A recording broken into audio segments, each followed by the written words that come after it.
નમસ્કાર, આપ જોઈ રહ્યા છો નેશન પ્લસ ન્યૂઝ. હું છું આપની સાથે હિરલ પંડ્યા. ભાવનગરના ચિત્રા વિસ્તારમાં કોંગ્રેસ દ્વારા એક ભવ્ય આભાર દર્શન કાર્યક્રમ અને મહાસંમેલનનું આયોજન કરવામાં આવ્યું હતું. કોંગ્રેસના પૂર્વ પ્રદેશ અધ્યક્ષ અને રાજ્યસભાના સાંસદ શક્તિસિંહ ગોહિલની અધ્યક્ષતામાં યોજાયેલા આ કાર્યક્રમમાં કોંગ્રેસે જોરદાર શક્તિ પ્રદર્શન કર્યું હતું. તાજેતરમાં યોજાયેલી ભાવનગર મહાનગરપાલિકા, જિલ્લા પંચાયત અને નગરપાલિકાની ચૂંટણીમાં કોંગ્રેસ પક્ષમાંથી ચૂંટણી લડેલા તમામ ઉમેદવારોના ઉત્સાહવર્ધન માટે આ સંમેલન યોજાયું હતું. આ કાર્યક્રમની ખાસ વિશેષતા એ હતી કે ઉમેદવારોની જીત કે હાર જોયા વગર ચૂંટણી લડનારા તમામ ઉમેદવારોને શક્તિસિંહ ગોહિલના હસ્તે પ્રશસ્તિપત્ર આપીને સન્માનિત કરવામાં આવ્યા હતા.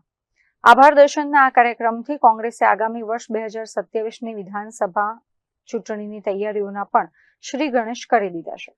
મહાસંમેલનને સંબોધતા શક્તિસિંહ ગોહિલે ભાજપ પર મોટો આક્ષેપ કર્યો હતો કે ભાજપે પૈસાના કોથળા ભરીને કપટની રાજનીતિ કરી છે. આજે ભાવનગર શહેર અને ભાવનગર જિલ્લા કોંગ્રેસ પરિવારના સભ્યોનું સ્નેહ મિલનનું આયોજન કર્યું હતું. હું સૌનો દિલથી આભાર માનું છું કે ખૂબ વિશાળ સંખ્યામાં કોંગ્રેસ પરિવારના સભ્યો અહીં ઉપસ્થિત રહ્યા છે. ખાસ કરીને સ્થાનિક સ્વરાજની ચૂંટણીઓમાં અપેક્ષા મુજબના પરિણામો નહીં, પરંતુ અતિશય અપેક્ષાથી વિરુદ્ધ પરિણામો આવ્યા બાદ કોંગ્રેસના કાર્યકર્તાઓ માટે માત્ર ચૂંટણી લડીને જીતી જવું એ જ નહીં, સત્તાની માટે જ સંઘર્ષ નહીં, સેવાની સાધના સાથે કામ કરતા રહેવાનો સંદેશ અહીંથી એક ઊભો થયો છે. ભારતીય જનતા પાર્ટીએ જે લોકશાહીમાં માન્ય નથી એવા હાથગંડાઓ કર્યા, આપના બધાના કેમેરા સામે પણ ઘણી બધી બાબતો આવી. તંત્રનો દુરુપયોગ આવો ક્યારેય નહોતો થયો એવો થયો. ફોર્મ પાછા ખેંચાવી લેવા માટેના પ્રયત્નો, ખોટા કેસો. આજે પણ એક વડોદરામાં કોર્પોરેટર અમારા એને જેલમાં નાખવામાં આવ્યા.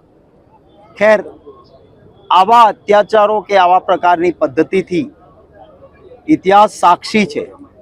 અંગ્રેજો પણ આવું જ કરતા હતા. એનું શાસન સલામત ન રહ્યું, ના કંસનું શાસન સલામત રહ્યું. આખરે લોકશાહીમાં લોકસેવા એ આખરી ધ્યેય હોવું જોઈએ. સત્તા મળે તો સેવાની સાધના કરવી જોઈએ. સત્તા મળે તો બાકીનો અવાજ દબાવીને અન્યાયી ગેરકાયદેસર રીતે તંત્રના દુરુપયોગ આ ન થવા જોઈએ. હું આશા રાખું છું કે ભારતીય જનતા પાર્ટી પણ જે ગુજરાતની ઉચ્ચતમ પ્રણાલિકાઓ અને પરંપરાઓ છે એને અનુસરે. આવતા દિવસોમાં કોંગ્રેસ પક્ષની સત્તા આવે તો એ સેવાની સાધના માટેની હશે. જે આજે સામાન્ય ગુજરાતીની તકલીફો છે, મોંઘવારી, બેરોજગારી, ખેડૂત પરેશાન, કાયદો અને વ્યવસ્થા સંપૂર્ણ પડી ભાંગી, અનેક પ્રકારે સામાન્ય ગુજરાતી તકલીફમાં, નીટ હોય તો એનું પેપર ફૂટે, ફિક્સ પગારનો કર્મચારી દુખી, કોન્ટ્રાક્ટ પદ્ધતિથી યુવાનોનું શોષણ, આ મુદ્દાઓ છે. અમે માત્ર નકારાત્મક નહીં, એક સકારાત્મક રાજનીતિના ભાગરૂપે એક પોઝિટિવ એજન્ડા સાથે આવતા દિવસોમાં આગળ વધીશું. Rajan Gohil, nation plus news, Bhavnagar. સમાચારોના સતત અપડેટ મેળવવા માટે અમારી નેશન પ્લસ ન્યૂઝની યુટ્યુબ ચેનલને સબસ્ક્રાઇબ કરો, બેલ આઇકન દબાવો અને જોડાયેલા રહો ફેસબુક, ઇન્સ્ટાગ્રામ અને ટ્વિટર પર.